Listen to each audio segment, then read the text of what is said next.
வாங்க பார்க்கலாம். ஒழுக்கத்து நீத்தார் பெருமை விழுப்பத்து வேண்டும் பணுவல் துணிவுன்றார்.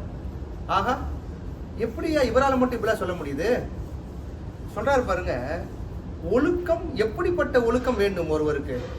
பெருமை மிகுந்த ஒழுக்கம் வேண்டுமா? என்ன சார் பெருமை? யாரெல்லாம் துறவிகள் ஒழுக்கத்துடன் வாழ்ந்து கொண்டிருக்கிறார்களோ அந்த துறவி என்று நாம் அவர்களை போற்றி புகழ்ந்து அவர்களிடத்தில் நாம் சரணடைந்து அவர்கள் சொல்லக்கூடிய அறிவுரையை கேட்கக்கூடிய அளவுக்கு நம்ம இருக்கிறோம் அப்படின்னா அவர்கள் பேணி கடைபிடிக்கக்கூடிய ஒழுக்கம் தாங்க காரணம். அந்த ஒழுக்கம் அவர்களிடத்தில் இருப்பதால் தான் நாம் அவர்களை மதிக்கிறோம். நாம் அவர்களை பெரும் மனிதர்களாக மதித்து அவர்களிடத்தில் நாம் மரியாதையோடு நடந்து கொள்கிறோம். அப்போ நமக்கெல்லாம் அந்த மரியாதை ஏங்க வர மாட்டேங்குது? நம்ம கிட்ட ஒழுக்கம் குறைந்து இருக்கிறது.